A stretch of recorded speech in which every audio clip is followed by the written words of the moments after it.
Joining me now is Tom Homan. Always great to have former Director Homan on. He ran the border security for Homeland Security, and he's been very involved in just about everything going on, and he's with us now, former Director Tom Homan. Director Homan, great to have you with us, sir. Thanks for having me. I appreciate it. Always. Give us an update, because immigration has not been on the top of the campaign debate agenda the way it was in 2016 or even 2018, right? We got 400 miles of wall built, so that's calmed down. The president and his policies have gotten illegal immigration under control in the last about 12 months, so it's not been on anybody's radar screen. Give us an update as to where we are right now. Well, you're exactly right. They should be talking about immigration. That's probably the biggest divider between Trump and Biden. But look, this president has illegal immigration down anywhere from 65 to 80% from the high last year, depending on what month you look at, which is unprecedented success. I've never seen that kind of success under any president I've worked for, and I've worked for 6 from starting with Ronald Reagan. But he's done a great job. He's done it without the help of Congress. He's done it without the help of the courts. He's done it because he's made agreements with Central America. He's made agreements with Mexico. He has a Remain in Mexico program. He has a Title 42 COVID requirement. So he's done great. And, you know, Democrats don't want to talk about it because they want this president to fail on his number one campaign promise. But he's won on it, and he's won by himself. So it should be talked about. Like you said it, for almost 400 miles of wall built up. He's kept his promise, and we got a safer border than we ever had. And we need to have another 4 years to finish what he's doing, because Biden has clearly said that he is going to put a moratorium on deportations. He's going to get rid of ICE private detention. He's going to give them free health care. And when he does deport them, he's only deport those who have a serious criminal felony conviction. So he sent a message to the rest of the world: it's okay to enter this country illegally. You won't be detained, you won't be removed, and you're going to get free health care. Who wouldn't come under them circumstances? So if Joe Biden becomes president, we lose the border. We lose all success the Trump administration has gotten. It's almost like what they're doing is a magnet, right? Because if the Biden-Harris team gets in there, that's really what it is, Director Homan, it's a team. If Biden-Harris get in there, they've got a 3-pronged approach, right? Which is release, and then go to a sanctuary city so they're protected, and then get free health care, free housing. So if you're in a legal, if you want to come to America, why would you bother to go through the laborious process of doing it legally when you know under a Biden administration, you're going to, even if caught, you're going to get released. And then even if you're released, there's some semblance of ICE remaining. You can go to a sanctuary city and be protected. And then once you're in the sanctuary city protected and you can't get deported or apprehended, then you can get free health care, free housing, etc. Isn't that like the great magnet of all time? Yes, it's an incredible enticement. And look, ICE won't be around if Biden's president. They may be there, you know, in name, but if he's only going to allow deportations of those convicted of serious felonies, most, you know, ICE will be out of a job, because you can commit multiple misdemeanors and not be, even though you're in the country illegally and a judge order removed, we can't remove you under a Biden administration. And let's just cut to the chase. Why do the Democrats, why do the left think this way? Well, why do they think this way? They want illegal aliens in this country. They want them to be counted on the census because it means more seats in the House, which leads to electoral college, which leads to power. They want them in the country because they know the vast majority will vote Democrat. But before they even start voting Democrat, because this country's shown over and over, can you stay here and hold out long enough? We'll give you amnesty, and sooner or later they'll vote. But the thing is, right now, that's why they don't want the citizenship question on the census. Right. They fought that. Why? Because they don't want them counted. They want those seats in the House. They want to electoral college vastly swinging their way. This is all about their own future power. So it's all about power. It doesn't have anything to do with the U.S. worker, our budget, security, nothing. It's just about raw power for the Democrats. We're with Thomas Homan. He's a former police officer. He was also acting director of the U.S. Immigration and Customs Enforcement, ICE, from January 2017 until the summer of 2018. And he's now a Fox News contributor. Mr. Director, this has not been on anybody's radar screen. And all that Biden mentioned the other day was something about kids in cages. Of course, it was Obama that constructed the cages, not Trump, and Trump pointed that out. Why isn't this an issue that is going to drive people away from Biden? I mean, looking at flooding the country with illegal aliens, with illegals, eating up health care, coming into your city, taking services away, long lines and at the emergency rooms. Why isn't this a campaign issue for people? Well, look, it should be. I actually talked to the Trump campaign the other day and asked them that you guys need to be pushing this. Right. Certainly the Democrats aren't going to push it, but the current administration should be pushing it loud, because it is the biggest divider, and it's going to destroy this country. The country you and I both know, and it's going to hurt our economy. And whenever you lose security over the border, when hundreds of thousands of people come over that border, it ties the Border Patrol up, which turns any humanitarian issue into a national security issue. Because when the Border Patrol is tied up, taking care of family units, that's when the bad guys come. That's when the drugs come. When these family units came 2 years ago, what happened that same year? 68,000 Americans died of opioid overdoses of drugs that come across that border. Mm-hmm. Gang members came in.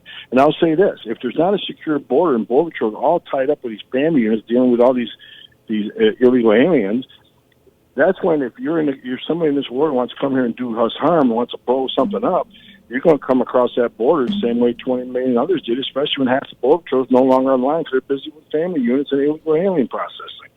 And you can't get a plane ticket anymore after 9/11 to come to this country because so many database checks are done. You can't get a visa because the visa security program is put in place after 9/11. Any derogatory information, any database check, you're not getting a visa, you're not getting a plane ticket. So how are you going to come here and hurt us? You're going to come across the southern border and half the Border Patrol is tied up dealing with family units. So this is more than just an immigration issue. This is a national security issue, and it needs to be in front of everybody's mind. John Fredericks Radio Network, we're with former Acting Director of the U.S. Immigration and Customs Enforcement, ICE, Tom Homan. Mr. Director, the Immigration and Customs Enforcement, ICE, announced yesterday that it released 250 immigrants with criminal histories in response to a coronavirus-related order issued by the Central District of California. What is up with that?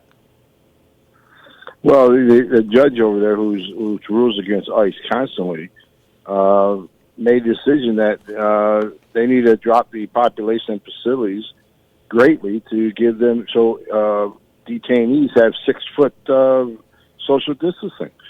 Even though these facilities are much safer than being in the general public, they have 24/7 medical care. Any new alien comes in facilities automatically is sent to a different area until they get past the 12 days, so they're quarantined. The ICE is doing everything they can to protect these people, but the judge took it upon his own and saying, even prisoners deserve to be 6 foot apart, not only from detainees, but from staff, from detention guards. Mm-hmm. So they were forced to get the population down where they can guarantee that in housing and meals and recreation, even between the guards and the inmates. So ICE was forced to release them. And in the order, the judge said you can't even transform it to another facility. Let's say you have a facility that's half empty and there's room in that facility to keep 6 foot. He says you release them, and that was the only choice they had. Release them or deport them. And you can't deport them because they want final orders from the immigration judge. So the ICE, under the court order, had to release them. Just right there. Just open up the doors. Out you go. Yep. Just out in the street. That's a Ninth Circuit for you. Out in the street, no money, no job, just out on the street. Exactly. Criminals, hardened criminals. The ACLU sued for that, and there's even one case over there. The guy had no place to go. He was in a wheelchair, and he pushed out the front door. So these groups, these non-government organizations, the Open Borders group, they don't really care about these people. This is about shutting down immigration enforcement, shutting down immigration detention. And let me tell you something. Anybody can look up recidivism rates in this country. 50% will recommit within a year, and up to 75% may recommit within 5 years. So these people will recommit against U.S. citizens, and you can thank this judge in the Ninth Circuit. But they don't care because, as you said, what this is really about is gaining power for the liberals, right? And for the Democratic Party, so that we have more people, then you can count them in the census, and then they can get a House majority that's baked in the cake forever. They can get a majority in the Senate by adding Washington, D.C. and Puerto Rico, get that forever. pack the court, get that forever. Get rid of the electoral college, you get that forever. So this is all about just perpetuitous power, and basically their message to everybody else is let them eat cake, right? Yeah. See, this is if Joe Biden gets president, it's going to get worse. So we've got to stand. American people, look, this is the most important election of our lifetime. Either we keep the America that we love or we lose America. Because I will say that lightly. I see what's going on. I've been doing this for 35 years. Right. I've worked for Democratic presidents and I've worked for Republican presidents, but no one is leaning as far as left as Joe Biden and Kamala Harris on this issue, especially when they got, as their consultants, AOC and a few other nuts. We're not going to be enforcing our immigration law. We're going to open our borders up. Look, they're not going to be happy till you shut down every Border Patrol station on the southwest border and make them welcome stations that give them a Democratic voter registration card. That's when they'll finally be happy. And Kamala Harris has said on the record during the campaign, when she was running for president several times, that she's part of the very progressive wing of the Democratic Party that just wants to eliminate ICE totally, like get rid of it, right? Well, look, Kamala Harris, during one of the congressional testimonies, she compared ICE to the KKK. Mm-hmm. AOC called them Nazis. AOC called me a racist. These people, you want to know why the vilification of law enforcement all started with members of Congress attacking Border Patrol and ICE. I said during my last testimony up there, we got in a big argument.